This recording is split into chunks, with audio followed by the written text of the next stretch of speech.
Welcome to EB5 Investment Voice, where attorney insights intersects with immigration investments.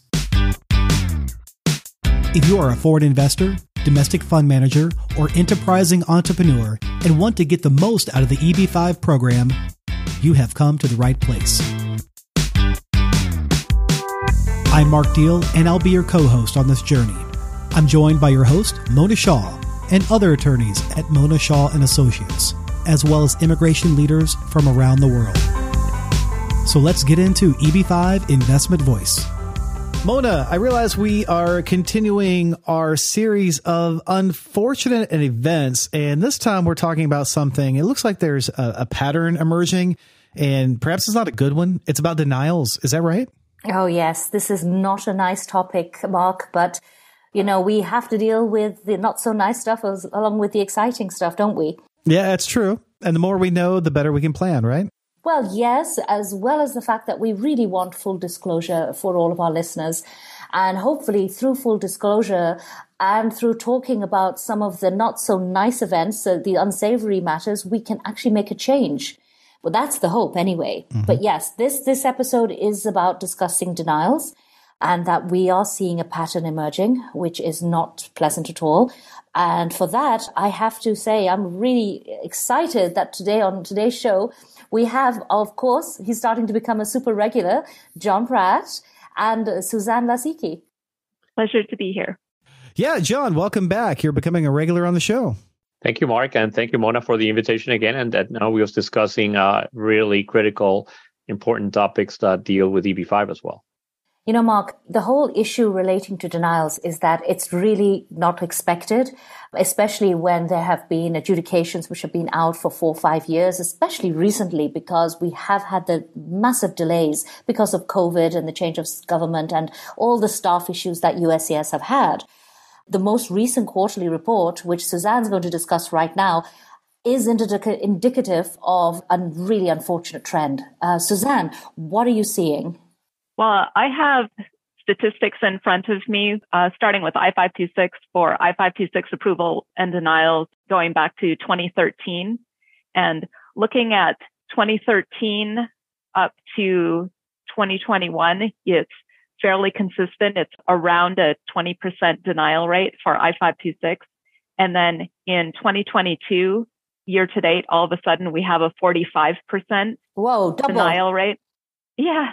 So that is quite alarming. And if you look at the quarterly numbers, it looks even more scary, starting from July 2021 with the regional center program shut down. The quarterly numbers for denial rates are 84%, 74%, 67%, 42%. So those are numbers that I look at, my eyes open, and I think, what is the story behind these numbers? Well, you're looking at the numbers, Suzanne. I have to say that we are seeing the denials, not just some of the cases in our office, but in other offices, because we talk with other lawyers. It's happening. It's definitely happening. And what we are seeing, which you probably will see as well, that who's taking the direct hits, but some of these direct projects. Right. And that is a thing that I think is important to note when we're looking at what is behind this trend. Why is it that all of a sudden, starting with the regional center program, we're looking at so many denials? And one thing we can conclude is that direct EB5 cases are being denied at a higher rate than regional center cases. Another thing to keep in mind is that when USCIS reports denials, it's actually a number that includes both denials and withdrawals. Withdrawals, my estimate from an unpublished source is that they've actually accounted for about half of the denial numbers. So we're not only looking at USCIS adjudication standards for direct EB5, but also looking at the number of people who just gave up during the regional center program shutdown and withdrew their petitions. So looking at this pattern and some of these denials, I know you've done a little bit of an analysis on what you've seen. What are you coming up with? One interesting point that has come out in Freedom of Information Act data reported by IIUSA is that there is a country-specific denial factor. Oh. So, for example, South Korea has had a consistently high approval rate over the years, high 80s, 90%. China where there's an interesting trend. They used to have a high approval rate for I-526. For example, as of FY 2016, 83% of Chinese I-526 were approved. In FY20, it was only 54% of I-526 filed by Chinese were approved. And looking behind that, I'm assuming that that's showing a trend in adjudications that is negative for Chinese I-526. Yeah, we've seen that. And we've seen it both coming in, the RFEs are very strong now coming on the Chinese cases, but for both path of funds, especially for path of funds, but also on source of funds. And there was a trend amongst a lot of agents if an agency had 8 or 9 or 10 or more cases, they would start repeating certain source of funds. And I think USCIS are picking up on that, and they're really wondering whether or not these are actually genuine or whether they're just something that the agencies themselves have manufactured. And I see that as what USCIS is looking at. Looking at administrative appeals office decisions or appeals for I-526, I noticed in the past 3 years, many of the decisions are focused on questions about path of funds, which is an issue that particularly affects Chinese. Is that something you see as a trend behind the increasing denial numbers? Oh, yes. The RFEs have become much more difficult coming in on the path of funds. Mona, are you seeing that more on China, or are you seeing that across other countries as well? Well, you see, Mark, China is one of those countries where there is a restriction on the outflow of money. So any of the countries where there is this restriction, there are going to be more RFEs coming in. More scrutiny? Yeah. Okay. Let me just add, though, that I think the issues on sources of funds, which is in some litigation that we were engaged in, is where the term complete path of funds first appeared to my knowledge, and where they talked about it. And what the complete path of funds is how funds move and where they deposit and how they move from one account to another account. Because different societies in different countries have different ways of banking or tax returns, etc. USCIS has picked up on these differences, and countries where all taxes or oral incomes is not reported on a tax return, and money's commingled, or they use currency swaps or different non-traditional money exchanges, etc., are being or are suffering from difficulties in overcoming some of these RFEs, etc. We now know that the Fraud Detection National Security Unit has embedded officers within the IPO. We also know now that within that section, there's something called the CARP unit, which is a specific subsection of the Fraud Detection National Security. And they have been focusing on source of funds for national security and other issues. We also know that China and companies like Huawei have been receiving more scrutiny on the national security front. And my guess and what I've seen is obviously that they're focusing more on that front. And in discussions with a former adjudicator at the IPO, he said that in some cases, for example, you have the Fraud Detection National Security Unit, the FDNS officer, contacting an adjudicator and indicating that maybe the person has a degree in biochemistry from a certain university in China. Maybe some of the funds ended up in the Cayman Island, and funds like that could have been commingled with other type of funds. And the adjudicator, because he got this discussion from the FDNS officer, will then adjudicate it maybe in a more strong fashion than otherwise, because they were alerted by FDNS. So I think that some of these trends document what's been happening in source of funds. I think there are certain nationalities. I'm aware of certain cases in Ukraine and Russia. I'm aware of Chinese cases. I'm aware of Vietnamese cases in currency swaps that are being adjudicated in a completely different light. Very interesting. And the other interesting thing, John, is I do think that the standard has changed a lot. I agree with you. I'll give you an example. A few years ago, we were working with an agent in China who came up with a very similar source of fund from, I would say, multiple investors. And it was a very unique source, but then it started replicating. And we were like, you can't have exactly the same source of funds for so many investors. It just did not make sense. Then when you go into the background of the investors, it looked like it was manufactured.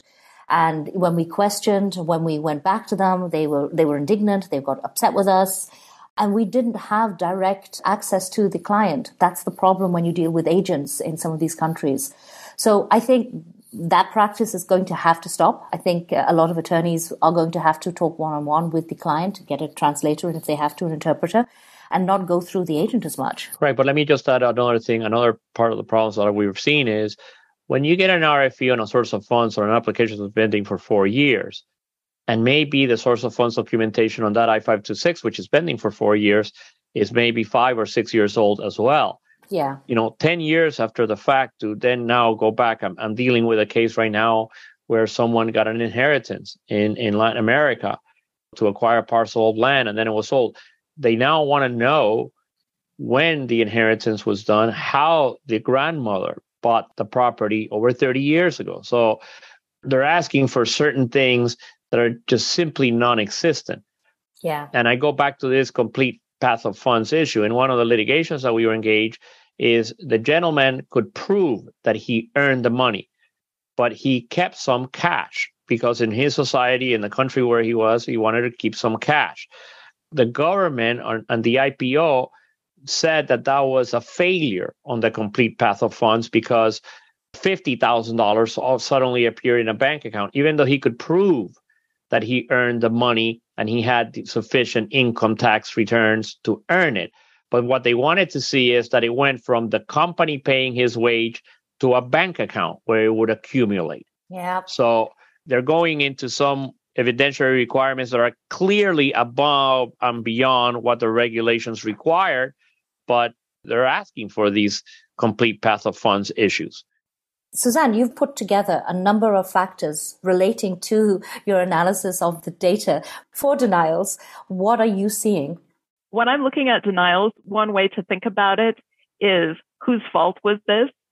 I think we can put denials into a few categories. One, it was the economy's fault. And this especially happens with direct EB-5. COVID-19 was very hard on small businesses, and a lot of EB-5 funded businesses just didn't make it due to economic issues. Some of them, I think you could say that it was the service providers or lawyers' fault for putting together documents that really weren't approvable at the time of filing. And then a third category would be cases where USCIS is just applying standards that one could consider unreasonable. But Suzanne, are you? Yeah, I just wanted to push a little bit more on that the lawyers made a mistake because it was not approvable at the time of filing. That's a conclusion that the government reached in the denial. That doesn't mean that it was accurate or it is accurate just because they say so. And John, there are a lot of standalone cases or direct pool cases which have been put together where, quite frankly, whoever's put them together has not understood some of the principles of EB-5. I'm agreeing, Mona, but what I'm simply saying to you is that the government uses the standard of approval at the time of filing. And that is the absolute requirement for any type of visa, obviously, whether it's an H-1B or an EB-5. But just because the government says that it wasn't approval at the time of filing, it doesn't make it so. Now it may get denied for that basis. But in a lot of cases, and we've litigated a lot of cases, it was just that the government was incorrect in denying it under that criteria. And again, their concept of material change, and I've deposed officers on what is the difference between a change and a material change, and they couldn't point it out. What's the difference between a change Let me just add something here, John. Suzanne, you were saying that the economy has made a big difference, but I think also the very fact that there has been such a long processing time has played into the whole factor of direct EB-5 being picked up, because direct EB-5 is different from, say, a regional center project to build a hotel or to build a construction. It's operational. And by the very nature of operational projects, they're not straight lines. They evolve. So statistics change. Business plans change. Is that what you're seeing in your statistics? The statistics don't show me that, but these particular cases that I have encountered with my clients and people that I hear about tell me that. One scenario that I'd like to run past John Pratt and hear his opinion on it. I worked on one case where the fact of the matter was that the investor put in the full amount of investment. It was spent by the business on acceptable uses, and it did create jobs. I looked at that and think this investor should be eligible. When the people who put together his I-526 package, they made a number of mistakes in the documents. There were inconsistencies in the business plan and so on. So when the RFE came, we had the problem that there were all those document problems in the I-526 filing. But still, the fact was the investment was really invested and spent. The jobs were created, and we showed that in RFE. They then went on and denied the case, and their reason was that what we presented in RFE was materially inconsistent with what was in the I-526. Yeah. And this is where I would push back a little bit, Suzanne, and obviously because the appeals change, this is where we have succeeded in federal court litigation on challenging some of this, because what is the material part of the EB-5? Your money's properly spent and your money creates jobs. So there's a nexus between the job creation and specifically in a direct investment, it's W-2 jobs. It's generally an I-9 W-2 full-time employment qualifying employee. So that there was a delay or that the business changed from being a Mexican restaurant to an Italian restaurant. And all these things, there were changes over the course of a period of years. Doesn't invalidate the fact that the money was properly used and that it created the jobs. Now, the problem is obviously if the company's belly up by the time that the I-526 is being adjudicated. But again, I would push back that, was there a change? Yes. Is that a material change? And I think that, the materiality in EB-5 is proper use of funds that are lawful and the creation of jobs. And in the direct investment is creation of qualifying jobs because they're identified, et cetera. So in those type of cases, if you do a very good RFE and your record is perfect and the agency still, not convinced, then now you have to go through the AO, but litigation is a way to correct agency errors. Well, before we get to that, John, I just wanted to bring out one more point here from Suzanne's work. Suzanne, you're seeing that there are more inconsistencies picked up by USCIS in direct pooled and direct projects. And these inconsistencies really are part of the fact that, these are operational jobs, these are operational projects rather, and factors change. I think that especially over an extended period of time, as you mentioned, a business is going to develop in ways that are not exactly the way that was anticipated in the business plan. But correct me if I'm wrong, Suzanne. For example, in some of the cases that I worked in, is they said, okay, your business plan said you were going to have 10 jobs, and these were going to be the titles. You had 10 jobs, but these were the different titles. Or they got confused because you created the 10 positions, but we see that some of them were part-time, not understanding that there was a job sharing arrangement, and then you have to work through all the I-9s, et cetera. So a lot of it is obviously on how robust the RFE response is and explaining these differences or these things. But that I file a direct investment and I say I'm going to create 10 jobs and there's going to be a receptionist and 3 secretaries and whatever, and I end that up with 10 jobs in a different way. Again, does that invalidate the EB-5? I would say no, and I would push back and say no, because you still created the 10 jobs. And if you could show that as you went along, that ultimately all the funds were properly used and all the jobs were created, then I think you could win in an appeal. And if the agency is not willing, obviously in a federal court, you may be able to have, and we have a lot of success in challenging some in federal court in the past, and we'll continue to do so because the government sometimes is just absolutely incorrect. Well, I'll also say, John, the more experience I get in this area, the older I get, the more I speak with officers, former IPO officers, etc., the more I'm understanding that the industry, USCIS, live in a bubble. A lot of their adjudicators are people who've been there for some period of time. There are very few who are experienced at 526s or understanding business principles. and they don't understand business operations. They find if the numbers aren't the same, then that's an inconsistency which leads to the business plan being not credible. Suzanne, John, what do you think of that? I completely agree. I completely agree with everything you said, Mona. But again, I think that part of the problem is the way that adjudications go. There's not a lot of drawback on a denial for the adjudicator in terms of his job security or anything. And they're not savvy. And I hate to go back to this deposition that we did. I did a Q&A with the officer saying, if I say it's 101 Main Street and I go out to 135 Main Street for my business, that change of address, is that a change or material change? They could not answer it. They basically said, we know when we see it, but they couldn't articulate what's the difference between a change, because it's called material change. Yeah. It's not called change. And materiality in different immigration contexts, and you know this, Mona, applies differently. In this case, it's job creation and investment of proper lawful funds. And I've said this in other speeches, that if I say I want to create a computer company and call it Apple, and then I end up many years later doing an iPhone, they will consider that to be a material change. That doesn't make it so. But again, this is where you have to have your record robust and perfect, and you have to have, because that's how you litigate. But once you have that record, then there could be litigation. Just because their ultimate conclusion says on a denial that either money was withdrawn. I've been on litigation, Mona and Suzanne, where they couldn't understand taxes. Yeah. Oh, yes. Oh, yeah. Said, we've had that too. You know, Suzanne, the other thing that I have noticed on some of these RFEs and denials is that USCIS seems to be suspicious of everything. And I don't know if that's because of what John has just said, that IPO is now full of fraud officers, but it seems like you are guilty until proven innocent. Yes, that's just the expression that I was about to use there. Just as an example, I read an AAO decision for a hotel where the hotel was claiming a certain number of direct jobs.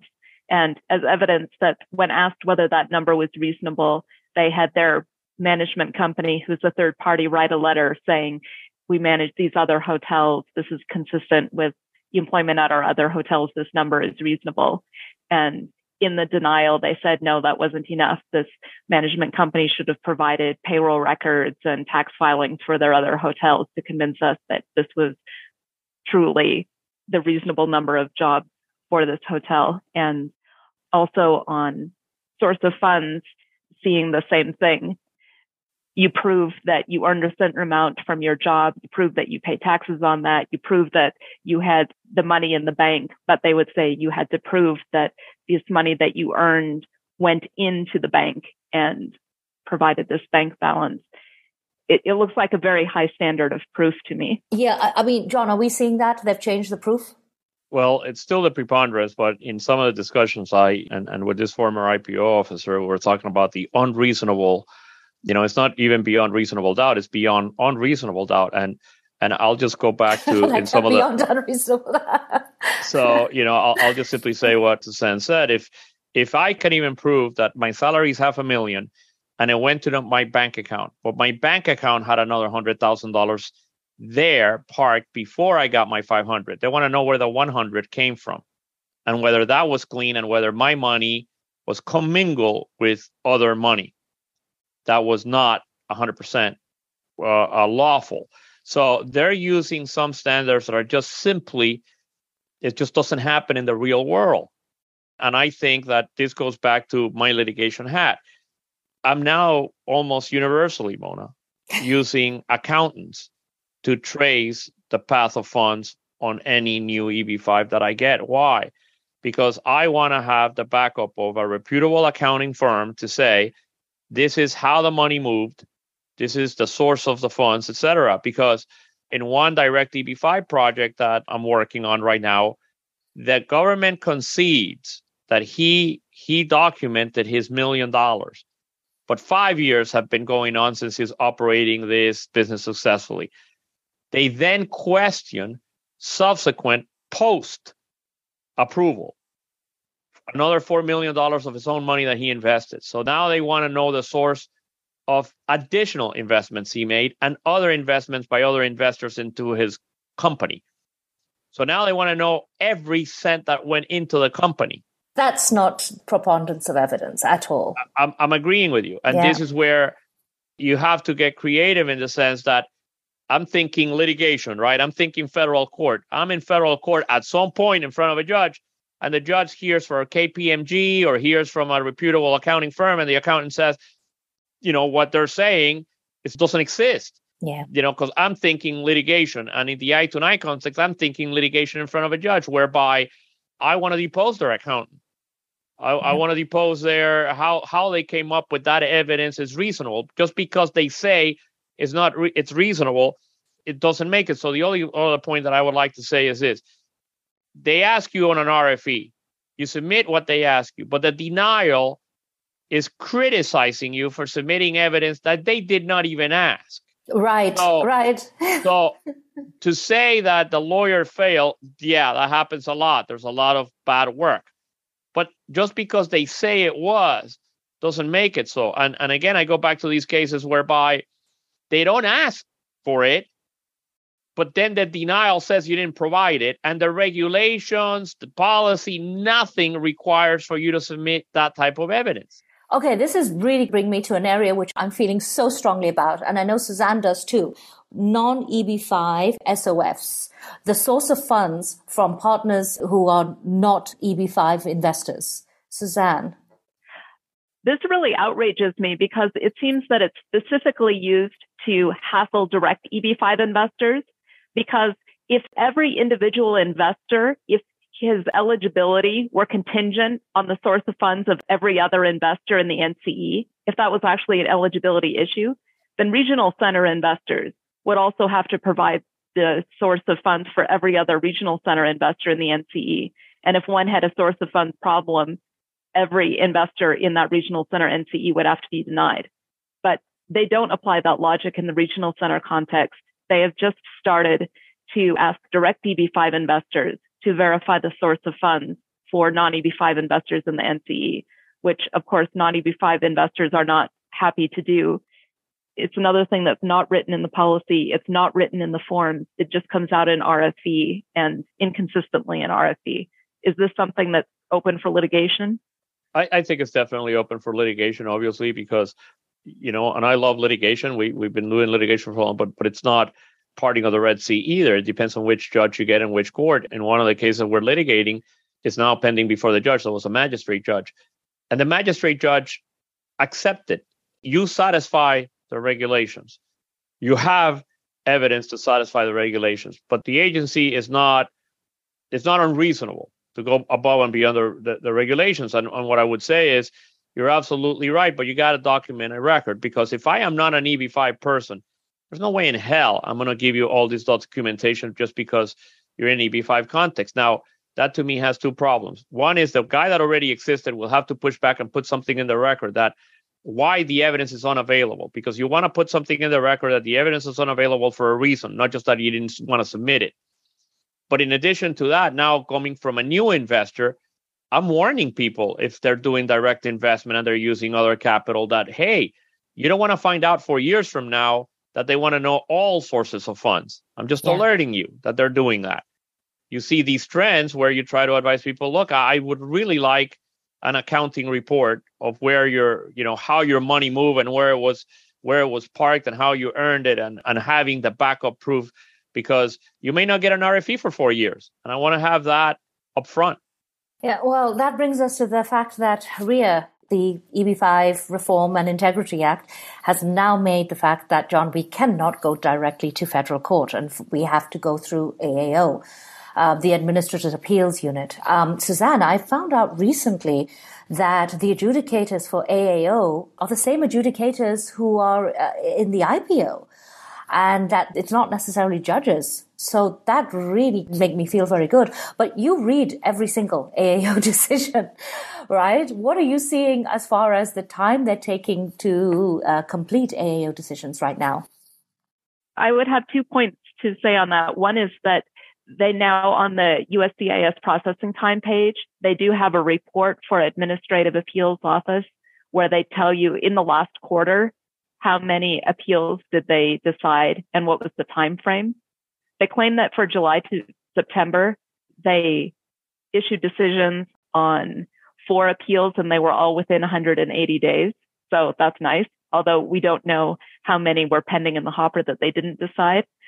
I'm looking just at the text of an appeal decision that was published in August 22, and I can infer that the denial happened in 2021 and it was appealed in 21. So that one took at least a year to get through the system. And let me ask you this, Suzanne. Do you have any statistics on the approval rate, meaning or the rate that the AAO overturns the USCIS decision, if any? I do, and it's a very small number. Just looking at the past 2 years, in 2021, there were 44 appeals published. 6 of them were sustained or remanded. This year so far, 9 appeals published, 1 sustained, or actually 1 remanded. So it would be accurate to say that they have about a 90% affirmance rate of the underlying denial. Let me ask you a separate question, because we have seen this in other contexts of immigration. We have seen whereby the original denial maybe had one basis for denial, but the AAO denial was even better, meaning had additional basis for the denial, because the AAO is not constrained. I have noticed that. Correct. The AAO is not constrained to simply affirm the basis of the denial of the USCIS original decision. They can tag on or add additional basis for the denial. Wow. John, obviously, we're going to go to federal court. Now, here's the issue, though. Right now, as Suzanne says, they're doing them very, very relatively quickly. But as we start seeing them fill up and we have some inside information, we know that there are very, very, very few, and I emphasize on the very, very, very few adjudicators within the AAO who even do EB-5. We're going to start seeing a delay in processing. And whereas for single individual, candidates, it's obviously hardship, but now we're talking about projects being filled with hardship. We're talking about a lot of investors. What can we do? Well, the problem that exists is obviously RIA mandated that an I-526 denial has to go through the administrative appeal process before you get to federal court. And we all fought against that, by the way. We fought very hard. Because it was not mandated in the statute before. You could go directly to federal court and bypass the AAO. Now you have to go through the AAO. I would, based on what I heard from Suzanne, though, we know that they decided 4 appeals in 180 days or less. We know that. But we don't know if there were 30 appeals pending when they decided those 4. So we don't, unless, Suzanne, if I'm wrong, if I heard you wrong, we don't know what percentage of actual pending appeals they decided within 180 days, because we don't know how many was the total pool of pending I-526 appeals at the time that they decided the 4. That's number one. Number two, because right now we sit in October, end of October of 2022, and the RIA changed the law mandating that I-526s have to go through the AO. I would assume that the person that doesn't want to give up on the I-526 and wants to appeal it now has to go to the AO. So I would assume that the percentage of appeals to the AO is going to increase. What percentage will come out under 6 months, yet to be seen. The other thing that worries me about the AO is sometimes you had decisions made by USCIS that were more easily challenged because the basis of the decision is what you appeal in federal court. Now the AO gets a crack at it. Then they can add different bases for the denial, and then you get to appeal all the bases for the denial. One positive thing, though, Mona, is that you could add additional evidence. So if the record is not perfect, you can then add additional evidence to the AAO. And before, we would advise clients is file a motion to reopen or reconsider, because once you're in federal court, your record is frozen. You can't add any more evidence. Mm-hmm. Well, there's another question we have for you. Both Suzanne and I have for you, John. As we're seeing a pattern on the denials, not only in the actual standard not being adhered to, in the fact that they are asking negatives, in the fact that the adjudicators clearly are not following by some of the business principles or looking at the business conditions and are very sort of static in their approach. What is the possibility of, say, a bunch of pooled direct projects all coming together and doing a class action lawsuit? Well, when you do a class action, like, for example, when we did the loan proceeds class action, to certify the class, there's different requirements for that, but it has to be on the exact same denial. Like in the loan proceeds, for example, everybody was getting denied because they used cash from an alleged loan that the parent or whomever got. So that was certified as a class. The problem that exists right now is that you would have to get the USCIS denial, the I-526, then you have to go to the AAO. Now, let's say everybody's getting denied at the AAO level. Could you try to do a class after? Because you have to have a final decision, which is appealable. Could you then try to certify it as a class? Off the top of my head right now, I don't see what the preclusion would be to try to do a class action once they have a final denial. But the final denial now is not the I-526, it's the AAO decision denying that I-526. But is it possible that you could still have class actions? I think it's entirely possible. The same thing doesn't apply, though, in the I-29 context, because there, the appeal by law is a renewal. It's not even an appeal. It's a renewal of the I-29 in an immigration court proceeding. So, again, on the I-526, I think that class actions will be possible. In the I-29, I think they're a lot harder because each I-29 is renewed in a removal proceeding. John, let me ask you a question. In RIA, when they say that no court shall have jurisdiction to review until the investor has exhausted all administrative appeals, what does that all administrative appeals mean? Does it just mean if they filed an appeal and it was denied, or do they have to then go on to file a motion to reopen after that and do a whole series before they can be considered to have exhausted all appeals? Correct. That requirement in the I-526 context, Suzanne, is that they have to go through the AAO and exhaust that administrative appeal before they can go to federal court. In the I-29 context, when people have tried to challenge recently I-29 denials, and by the way, my firm litigated Chang a gazillion years ago, the only circuit court precedent in the Ninth Circuit on EB-5, and we overcame that. But to answer your question directly, what's an administrative appeal? You got to go at the I-526, you got to go to the AAO. In the I-29, they're going to force you to go to the immigration court, and you cannot go to federal court before you exhaust that administrative appeal. That is not a motion to reopen or reconsider. Now, historically, though, if you file a motion to reopen or reconsider, you don't have a final decision yet, and you have to have a final decision. So to answer your question directly, Suzanne, now in this context, if you have a denial, you could do a motion to reopen, reconsider, then you get a denial, then you could do an appeal, but there's other problems that are more technical. But the bottom line is this: before you can go to federal court now on an I-526, you will have to go through the AAO, in our opinion. John, we're EB-5 attorneys. We don't give up. So just because we've been thrown another challenge, which is now fight the AAO, I had in mind, and I know we have discussed this, is to go back to our friends on the Hill and request expedited processing for EB-5, because we are in a different category from the rest of the immigration world. No, I completely agree, Mona. I mean, I think that if the requirement is obviously that you have to exhaust your administrative appeals through going through the AAO and the I-526 context, that an expedited processing within 6 months of your AAO appeal would it's really warranted. In a direct investment, if your I-526 has been pending for 3 to 4 years, you do not want to be pending for an additional few years at the AAO, specifically because of the affirmance rates. It's almost a 90% rate that the AAO will affirm the denial. So if you're looking at a federal court challenge, you do not want to add another 1, 2 to 3 years of adjudication time in order to then have the opportunity to go to federal court at that point in time, because the reality of the matter, most direct entities will fail by that time. And unless the administration and the agency understands that EB-5 is a different type of petition and the expedite that AO appeal, I'm just sure that they're doing a great disservice to the EB-5 industry if they just go through normal processing times. Right. So here we have to go back to all of our methods, Mark, back to IIUSA, back to campaigning for the expedited AAOs. So stay tuned, folks. We are definitely going to be bringing this subject up again. Right, John?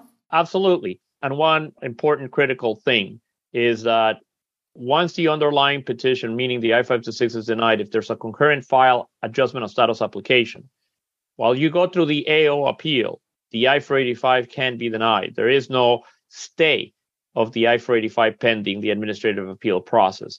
That's another very problematic area, because if the AO appeal process takes over 6 months, then the person could trigger a 3 or 10-year bar problem and face other legal problems to stay in the United States, while even they're following on an appeal, a legitimate appeal on the I-526 denial. So, expedited is critical, and expedited is beyond critical, is necessary for concurrent file I-526 with I-485s.